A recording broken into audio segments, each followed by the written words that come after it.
Hello everyone, and welcome to Training Them Up. My name is Kyle Meyer, and I have the privilege of serving as the lead pastor of the Peak Church, located in Apex, North Carolina. This is my beloved wife, Marie. And we want to welcome you to a three-part course that we're leading on the very wild, crazy thing called parenting. No matter where you are in your parenting journey, if you're a soon-to-be parent, or you are a brand new parent, or maybe you've been around the block a time or two and you just want to pick up some new stuff, this is designed for you, and it's designed for parenting really at all stages. We have two kiddos at home ourselves. We've got a 5-year-old girl named Ren and a 3-year-old boy named Everett, and so that's the phase that we're in. But a lot of what we're going to share over the course of these 3 sessions is really meant to help you wherever you are in your parenting journey. So I think these things that we're going to share are applicable to toddlers, but they're just as applicable if you're raising teenagers. And just to be very, very clear, what you're going to hear over the course of these next 3 sessions are not the places where we've been perfect or the things that we've nailed down, that we've got this all figured out. Really, what I want you to think of this course as is these are 3 things. We're going to share 3 lessons over the course of these 3 sessions. These are 3 things that we are aiming at, 3 things we're trying really, really hard to be, trying really hard to do. So you'll hear in the midst of this conversation stories where we got it right. You'll hear probably a lot more stories of where we got it wrong. And you're going to hear a lot for us is trying to help you and me understand what difference this makes in the lives of our kids, what impact these 3 things we believe will make in the long-term trajectory of their lives and our life together. So here's the way it's going to work. At the start of every single session, what we'll do is we'll introduce a lesson to you.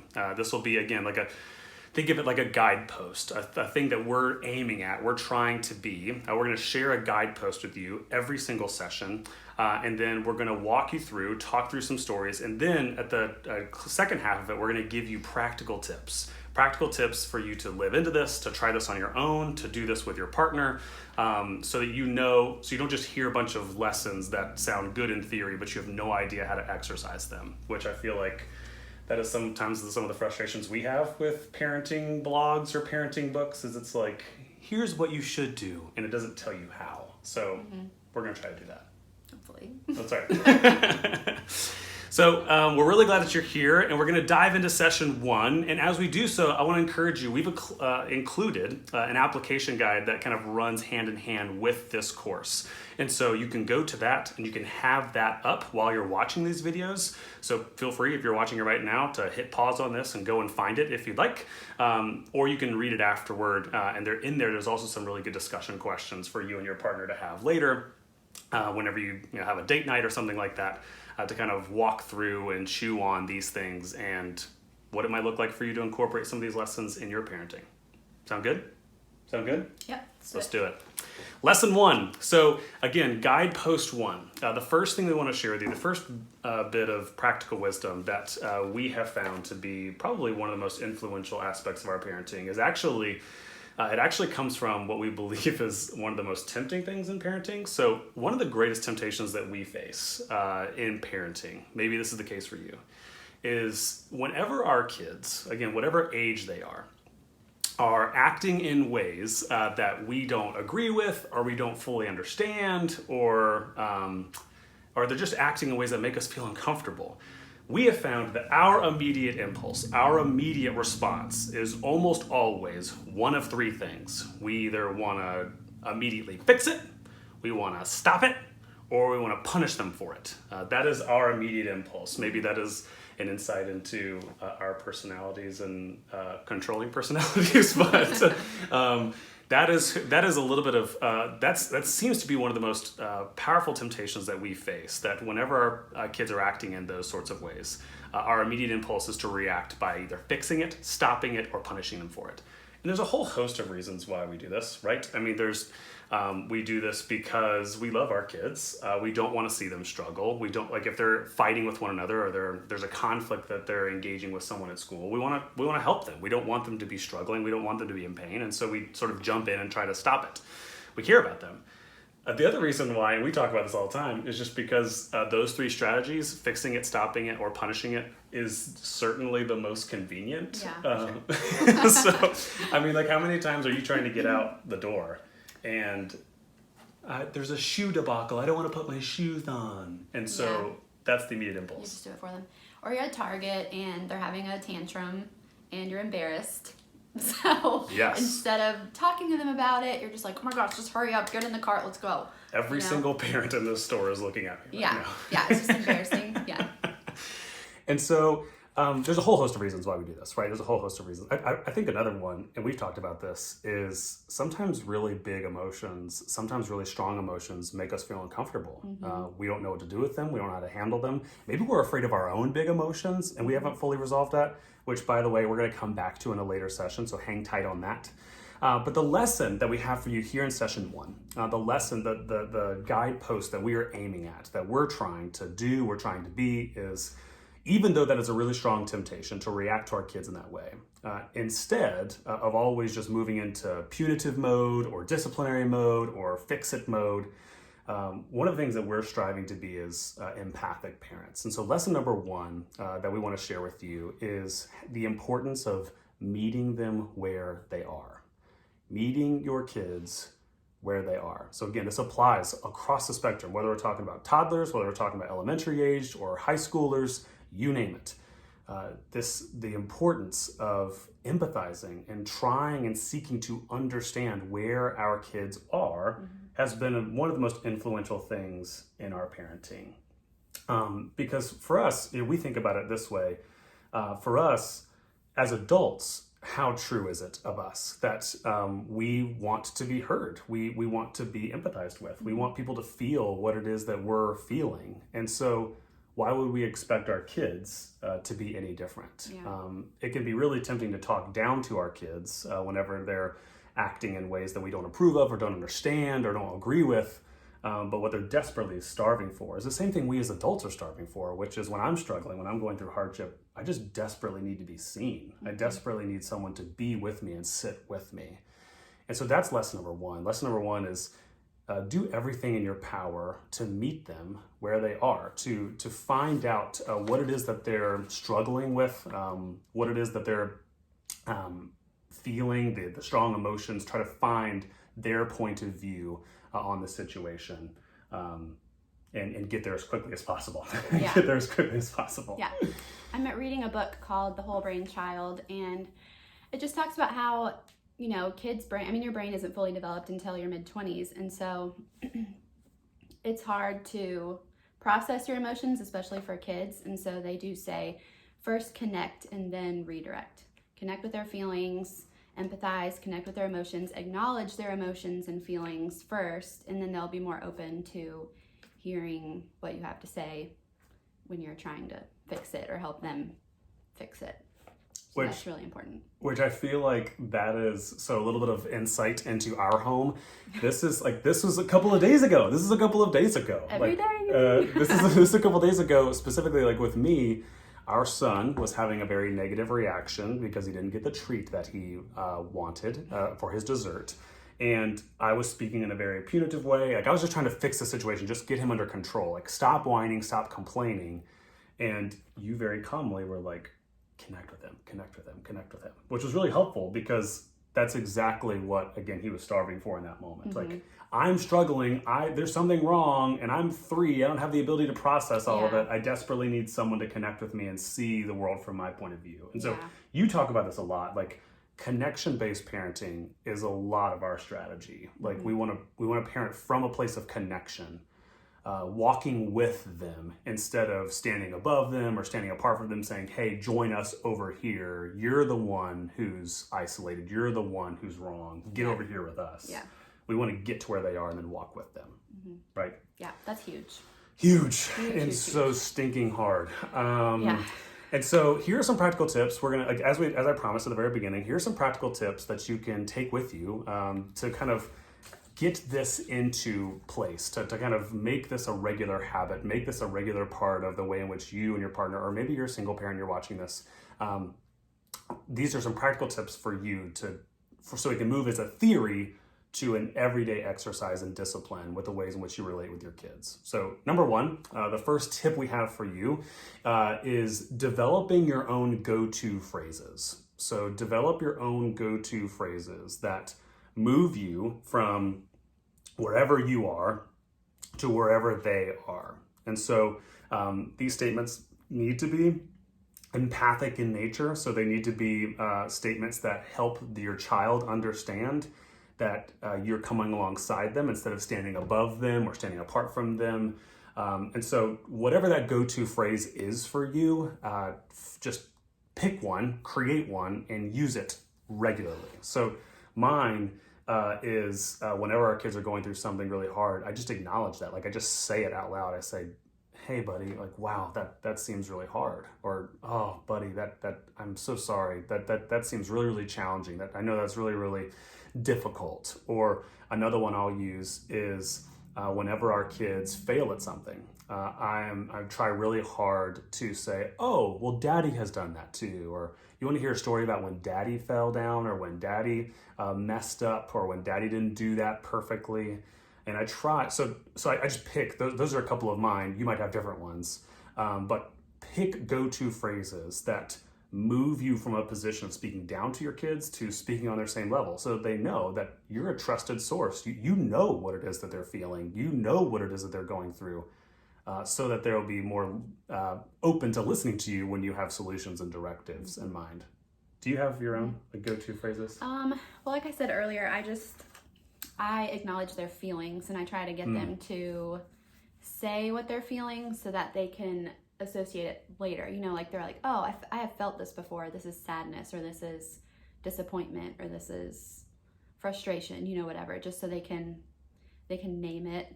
I don't know. I think that helps them deal with it. Well, it's another really good point, because I think we intuitively assume that our kids know emotions. They intuitively understand what emotions are and which ones they're feeling, which they're not. Like, right.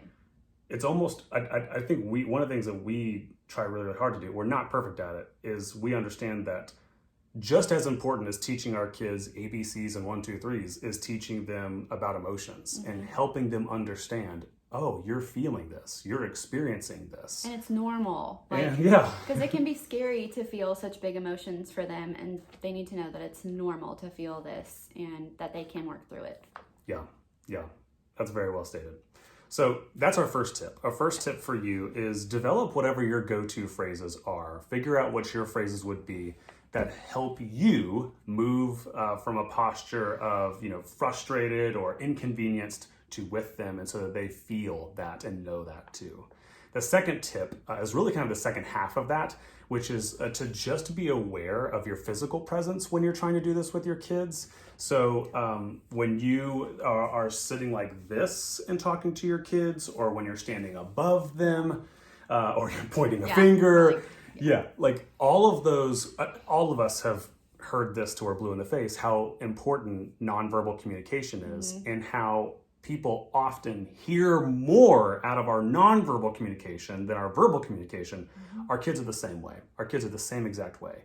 They are responding mostly to your and my nonverbal cues. And so some of the things that we try to do is that whenever our kids are going through something that's really, really intense or something really hard, we try to change our physical posture to try to imitate what it is we want them to feel. So for my little catchphrase with our kids, because they're so little, is I try to get low and get open. Get low and get open. So I'm a tall dude, I'm 6'3", and so it can be really intimidating to talk way up. So I try to get way down their level. So I'll take a knee, I'll sit on my bottom and just talk to them, and I try to open myself. So again, even like this, keeping myself open to them communicates that I'm really trying to hear them and be with them first.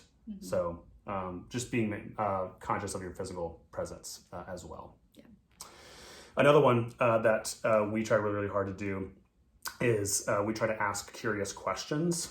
So this is another really, really important facet of this. So another thing that you can do, especially if you're listening to this and you're like, well, Kyle, this is fine. All this advice is fine if I know what my kids are experiencing, but what am I supposed to do when I don't know what they're experiencing?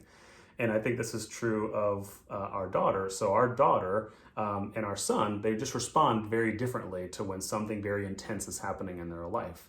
Our son, very vocal, very expressive. Our daughter tends to sort of hold some of that back and withdraw a little bit. So she needs space when she's going through something really challenging. And so sometimes we don't intuitively know immediately what she's going through or what she's experiencing or why she's, kind of clamming up a little bit. And so ask curious questions. Ask curious questions.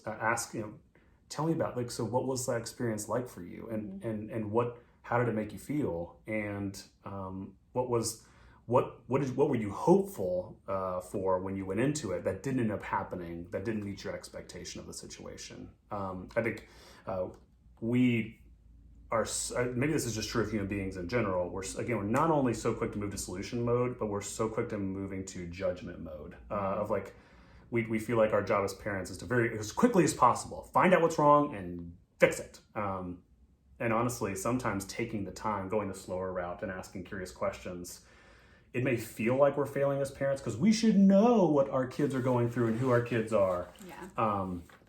But I feel like the best parents I know are doing that. Yeah. You're right about the slower route. That's a good way to put it. Yeah.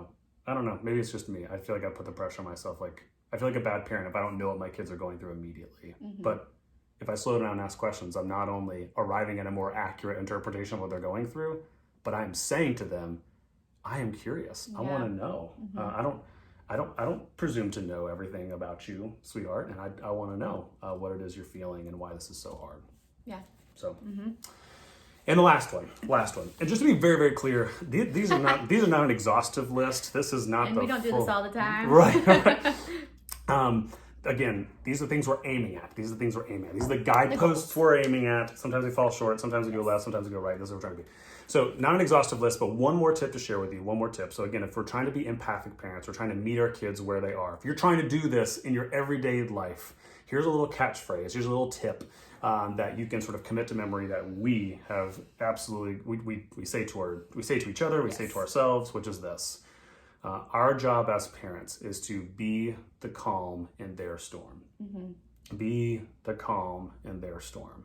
Do whatever I need to do to be the calm in their storm. So if they're going through a storm, so say you're parenting teenagers and they're having, girlfriend or boyfriend problems or friend problems, they come home and they're a hot mess with it. I need to check myself. I need to work to check myself really quickly before I enter into that conversation, because if I'm storming, if something has happened to me at work or we had a fight and then they're walking in with all of their stuff, I can meet their storm with another storm. And now it's just one big destructive conversation that's not helpful for anybody.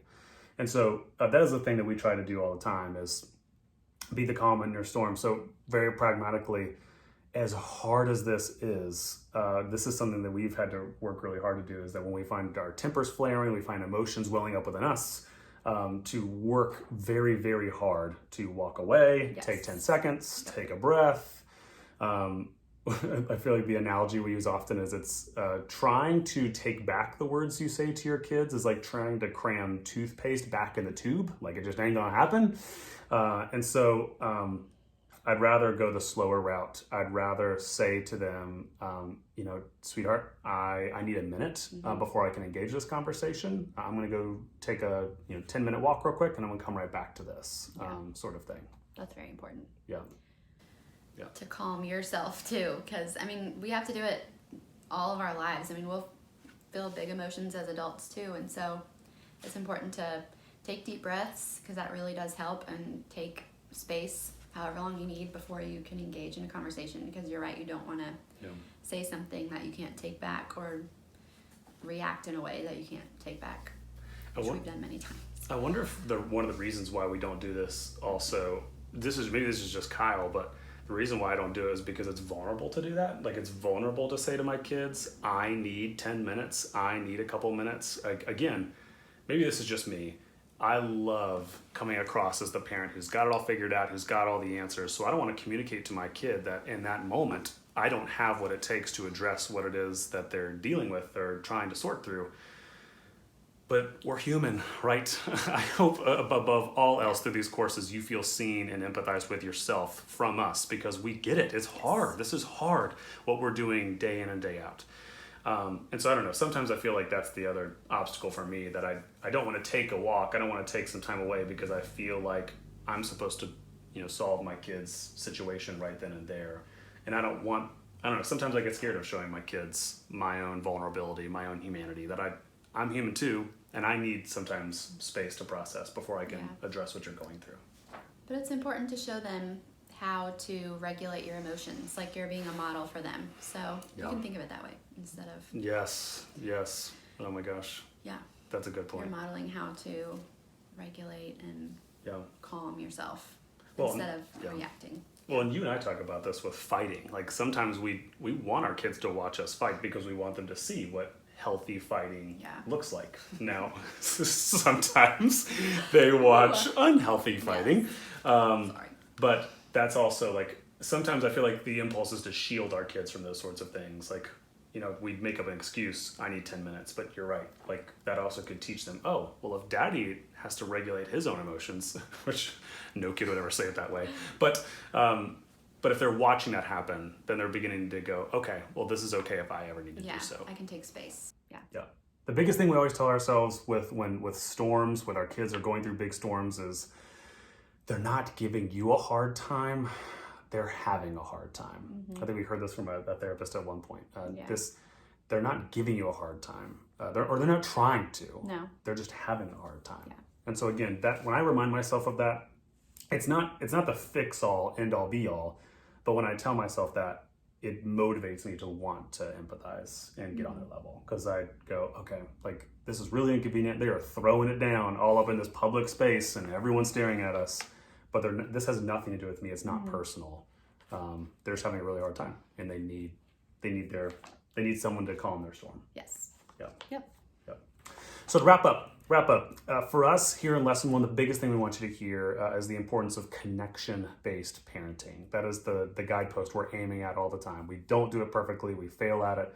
But on our best days, we're the best parents when we're parenting from connection. Not from discipline, not from solutions, but from connection. We're starting from a place of, we're with you. We feel this with you. We know this is hard. And these are just some tips to help get you started and help get you on your way to being a better empathizer with your kiddo. So go ahead, and if you've not already done so, head over to the application guide. You'll find a lot of these notes, a lot of these resources, and some additional ones there for you, as well as some discussion questions that you can sit with or you can share with your partner and keep the conversation going. And we'll look forward to seeing you back for session 2.